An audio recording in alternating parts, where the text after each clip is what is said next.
Biasa korang dengar tak PO, PO, PO. Pasang PO tu, pasang PO. Diorang selalu cakap yang tu. Okay, pasang PO, pasang PO. PO ni apa? Pending order. So pending order ni, PO ni sendiri, dia terdiri pada 4 bahagian. Dia ada 4 bahagian. Tapi saya shortkan jadi 2, okay? Saya shortkan jadi 2. Dia ada 4 tapi saya shortkan jadi 2 untuk memudahkan.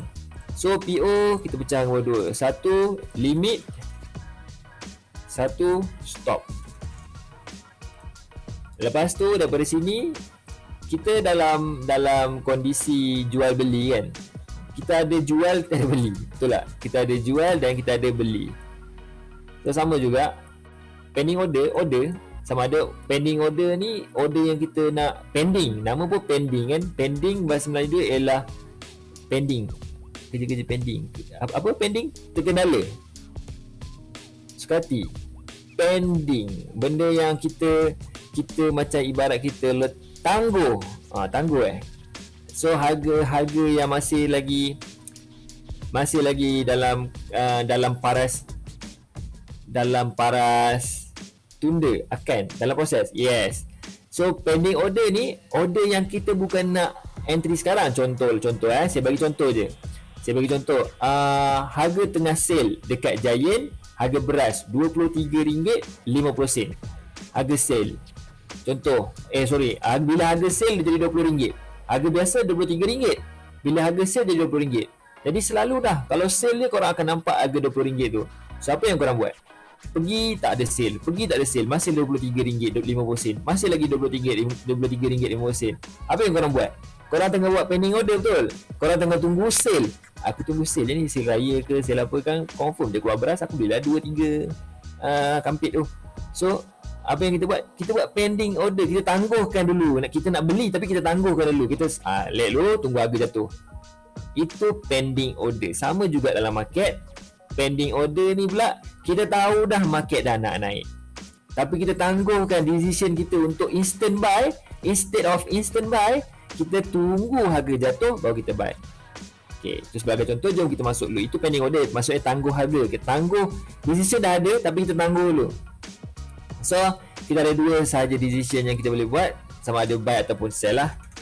Okay, jadi apa beza limit dengan stop? Bila kau pernah dengar kan buy limit, pernah dengar sell limit?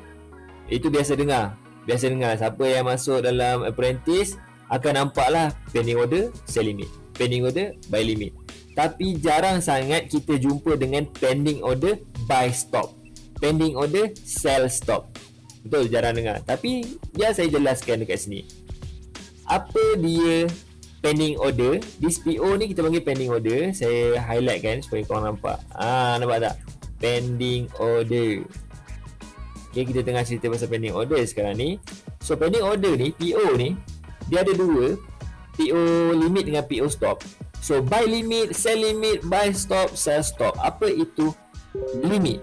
Limit ni macam tahap kesabaran kita.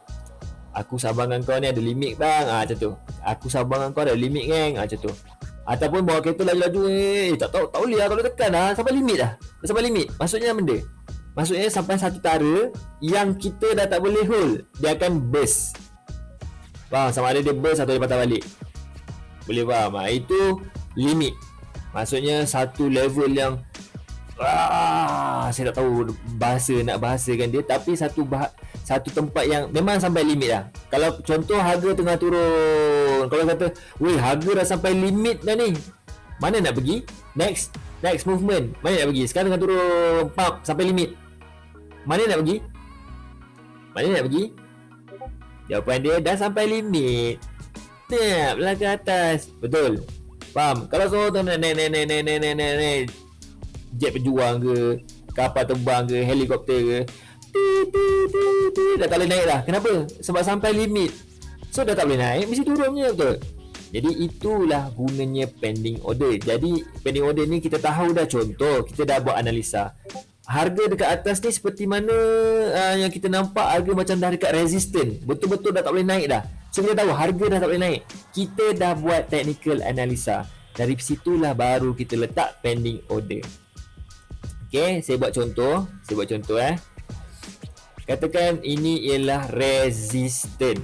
Ni macam teknikal lah, tapi tak, sebenarnya saya tengah terangkan pending order. Okey, katakan ini ialah resistant dan market pula tengah buat pergerakan naik, turun, naik, turun, naik, turun. Ambil. Sebab gigihnya untuk melukis undalan ni. Okey, Contoh, harga pada ketika waktu itu, harga dekat sini. Katakan harga terkini harga terkini dekat paras RM RM5. Okey, katakan harga sekarang dekat paras RM5. So kita tahu, ni nama dia CMP sebab saya tak sebut lagi CMP tu, jadi saya tak sebut lagi, saya tak tulis kat sini lah. Nanti bila saya dah tulis CMP tu apa, baru saya terangkan kat sini lah CMP. So harga terkini dia, harga terkini kat sini RM5. Katakan harga RM5. You nak buy ke nak sell? So kita lebih nampak yang market nak ke atas. Contoh, tak tahu sekarang kan, macam mana tahu nak ke atas pula ni? Tak apa, itu kena belajar teknikal. Tapi sabar dulu. Untuk tahu ni, kenapa dia kata sell limit? Kenapa dia orang ni kata sell limit? Dan sell limit pula, diorang tahu pula tu sell limit nanti dekat kawasan atas ni. Asal kalau dah tahu sell limit kat atas tu, kenapa tak buy daripada sekarang? Contoh. Jadi sebenarnya decision yang dia buat waktu tu ialah dia nak buat pending order je. Dia dah tahu dah harga akan naik. Ni dah tahu dah harga akan naik sampai sini. Cumanya sekarang harga masih dekat bawah. Jadi korang dah tahu dah harga bila dah sampai limit nak pergi mana? Harga dah sampai limit nak pergi mana? Kita dah tahu dah ini resistant. Dah sampai dah, nak pergi mana? Jawapan dia nak ke bawah. Jadi bila nak ke bawah, decision yang kita nak kena buat apa? Jawapan dia jual. Betul? Betul lah, kita dah tahu dah bila sampai sini dan dia reject, so dia nak ke bawah. Bila nak ke bawah, kita nak buy ke nak sell? Jawapan dia sell. Maka dengan itu kita pun letaklah pending order, di mana pending order ni hanya pending order je, sekadar macam ibarat macam niat lah. Aku nanti beras tu ada sale barulah aku beli. Sekarang harga mahal RM23, tunggu ada sale lah. Biasa Sabtu Ahad dia buat sale. Jadi kita tahu, kita baru berniat sale aku beli. So maksudnya sama macam ni juga. Pending order ni kita niat, ni market macam nak naik sampai situ ni, lepas tu baru turun. Daripada aku sell sekarang, better aku sell limit. Macam tu. Jadi kita buat apa? Sebab kita tujuan kita nak sell kan, dan benda tu ialah limit dia, tak boleh naik lah kan. Jadi itu kita panggil sebagai sell limit. Tujuan kita nak sell, so sell lah. Dan dia dah sampai limit, sebab tu dia dari bawah CMP, dia naik dan itulah limit dia, dan dia akan turun. So kita tahu yang market akan turun. Untuk kita masuk bersama dengan market, kita buat pending order sell limit.